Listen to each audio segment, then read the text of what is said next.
It is week 5, and if you have been following the plan, things are building, things are progressing.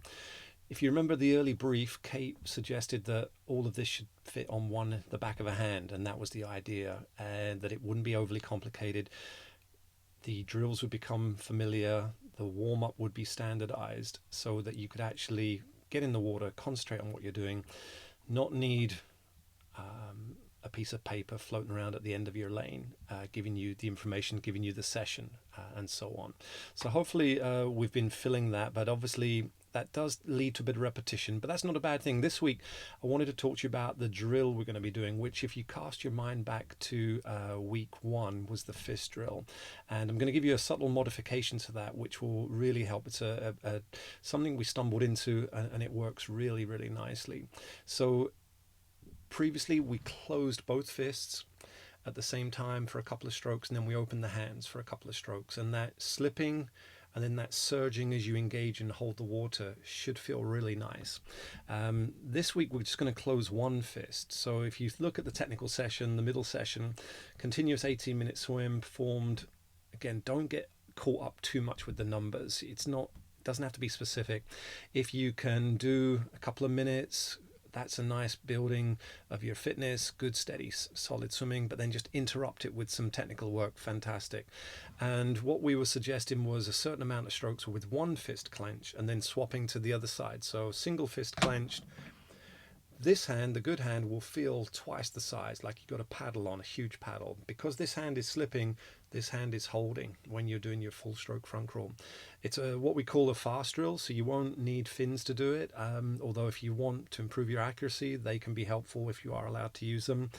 But basically it's a fast drill.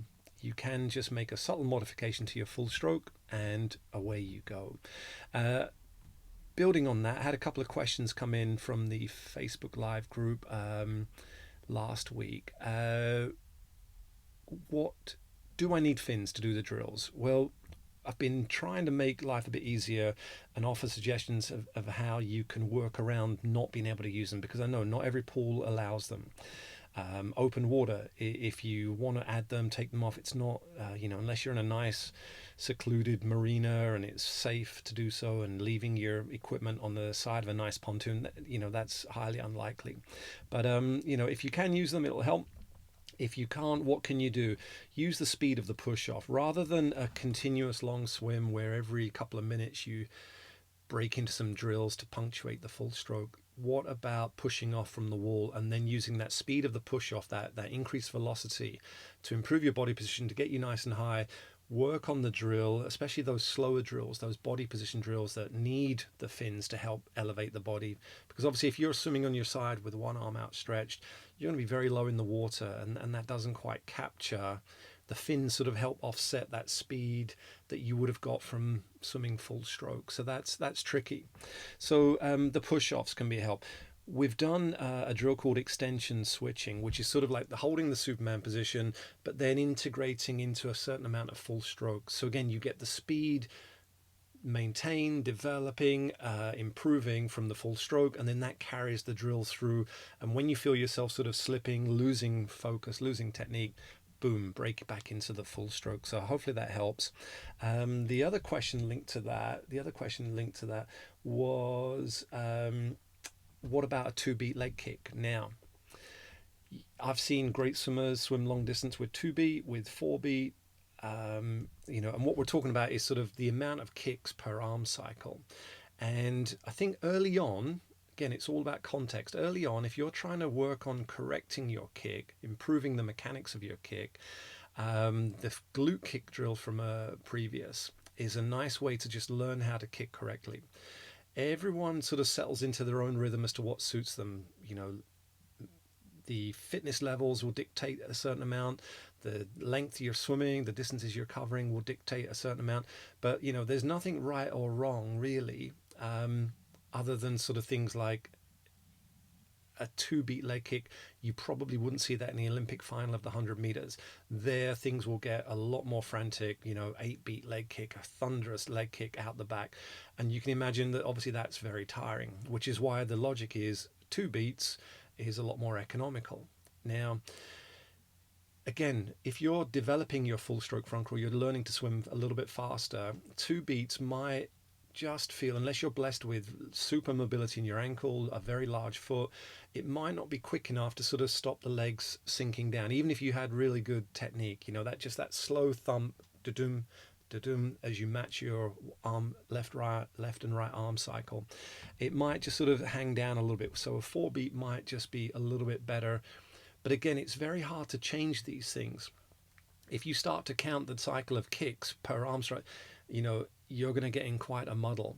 So try to work on developing from legs only, from improving your leg kick, and just let that happen naturally.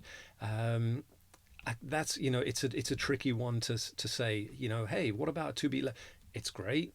It's not for everyone. It can work very well.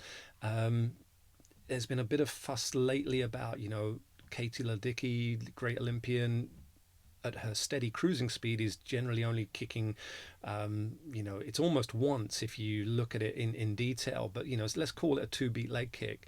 But then obviously when she sprint finishes, or if she's doing a shorter 200-meter event, then the kick gets a lot stronger. So it's all about context really, and depending where you are on your swimming journey. If you're racing a 10K or partaking and there's somebody sneaking up on you that you don't want them to, generally you'll go to your legs and finish the race a lot stronger. So be adaptable, be versatile. If you can change the leg kick, you will change your speed, you'll become a better swimmer. So hopefully that clears that. What have I missed? Oh, right at the start, Ollie normally asks me how much swimming I personally have been doing, and I'd like to say that this week I actually have done some. Last week was a bit of a confusing.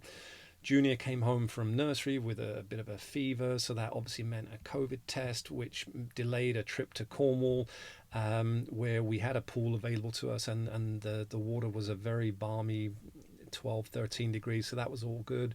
By the weekend, the water in our lake was up to 16, so hopefully everyone's enjoying a good amount of water time being outdoors, and I felt great.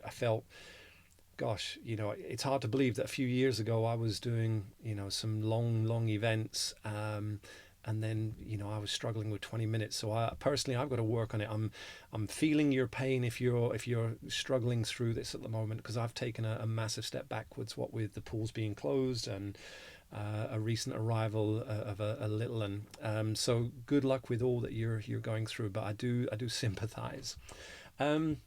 The fitness blocks, that's you might look at that and think, oh, that's taken a bit of a step backwards. Last week we did 1 minute easy into 3 minutes medium. Okay, you might look at that this week and think, okay, it's 2 and 2, it's balanced, but we are now building up to 24 minutes. We're going a little bit longer, and by all means, if the water's warm enough and you're enjoying it, by all means do some more. Don't just take this as a limit. Obviously it was written at a time when, well, it was an odd time with the weather and so on, so by all means do a little bit more.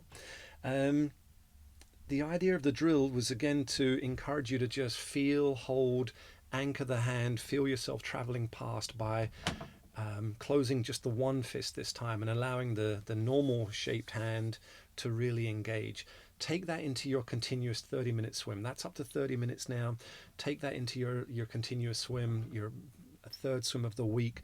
And again, don't forget the fundamentals. We're trying to early on point the fingertips down towards the bottom, pulling with a vertical forearm. Never sort of lose sight of that. Don't pivot too much of the wrist. Then we keep the forearm horizontal. That's not going to be great. You don't want to pivot at the shoulder and push down. That's going to bounce you up. It's all about pulling from fingertip to elbow. And if you can do anything to make that surface area appear bigger, to work harder, fantastic. And that is where the single fist drill comes. So just a slight modification from from week one, but that should be really effective. And just pop that in now and again, and focus on that, pulling with it's never just about the hand, it's forearm to hand. Okay, hopefully that helps. Hopefully I've picked up on those questions. Be happy to do the same, and I'll check back in on Facebook as soon as I can. And please drop me a line with any questions, and I hope you're having a good week of swimming. Hope you had a good bank holiday, and hopefully things will be back to normal with Ollie and I next week. Let me just double check. Fitness, technical questions, apologies. Have a great week of swimming. I think we got it covered. Take care.